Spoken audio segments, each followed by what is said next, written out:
नमस्ते बच्चों। आज हिंदी का पहला पाठ कक्षा 7 से लेके आए हैं। इससे पहले आप लोग अपने घर पे रहें, सुरक्षित रहें, हाथों को धोते रहें, बाहर निकलते समय मास्क का प्रयोग करें और लोगों को भी समझाएं, घर के लोगों का ध्यान रखें। इसी के साथ ही हम पहला पाठ लेके आए हैं कक्षा 7।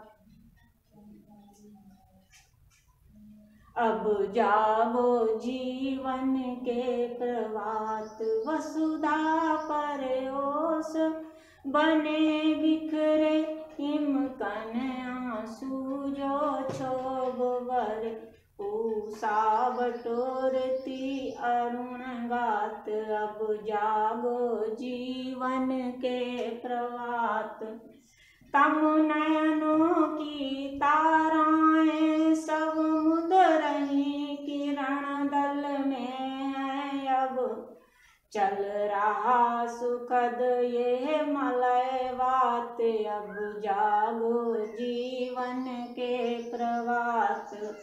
रजनी की लाज समेटो तो कलरव से उठ कर भेंटो तो, अरुणाचल में चल रही बात।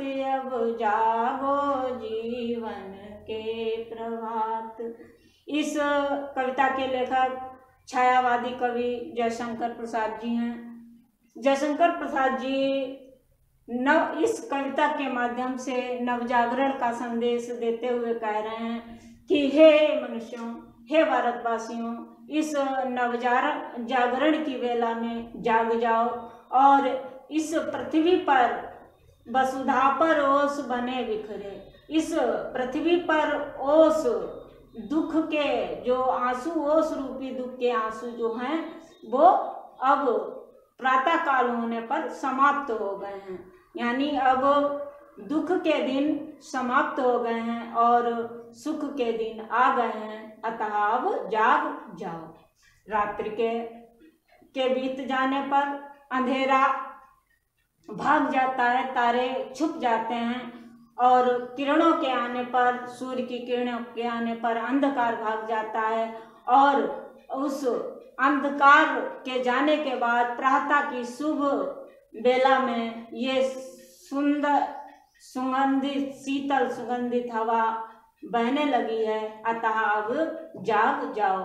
और रात्रि के बीत जाने पर सवेरा होने वाला है और उसका सम्मान करते हुए हे मनुष्यों, जाग जाओ और इस प्रातः काल बेला में पक्षियों की चहचहाहट का आनंद लो। और अब तो अरुणाचल माने पूर्व की दिशा में भी जागरण की चर्चा होने लगी है।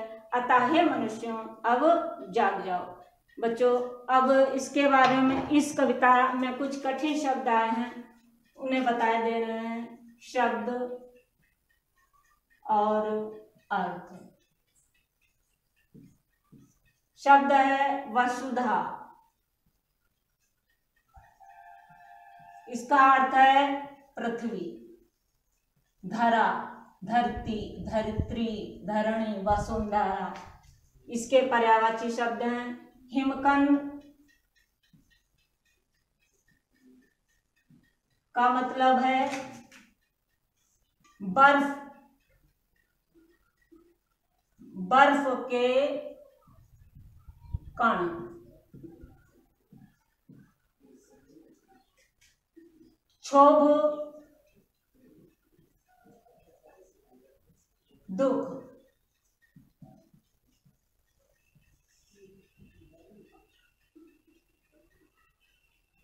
मलयवार,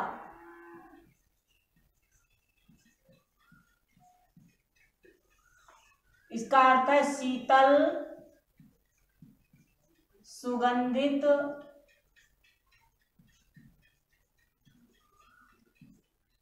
हवा। उसके बाद है कलरव शब्द आया है। इसका अर्थ है पक्षियों की चहचहाहट।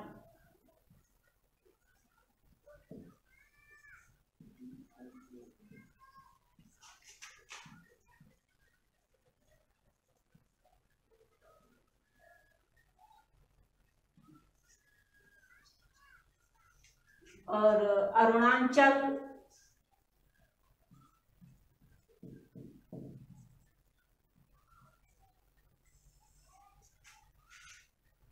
पूर्व दिशा,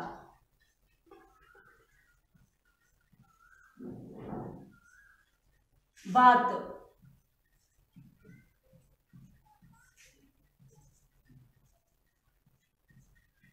चर्चा। अतः इन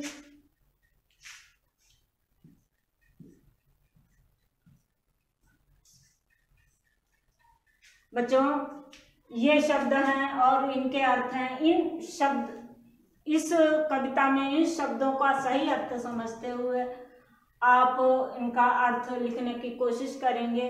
और इसके बाद कुछ शब्द ऐसे होते हैं जिनके बहुत से अर्थ होते हैं। कुछ शब्द हम आपको दे रहे हैं, उनके पर्यायवाची लिखने होंगे। जैसे वसुधा,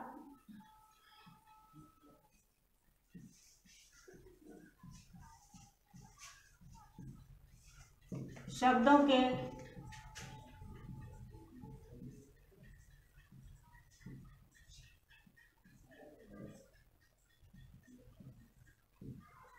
शब्द लिखिए।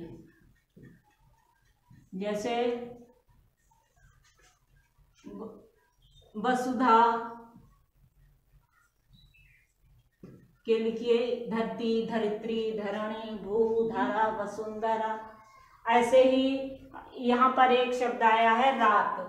रात के आपको लिखने हैं रजनी, निशा और हवा, वायु, हवा, पवन। इनके तीन तीन शब्द आप पर्यायवाची लिख करके इस पर सेंड कर दीजिए, हम देख लेंगे। इसी के साथ बच्चों सुरक्षित रहिए, घर में रहिए।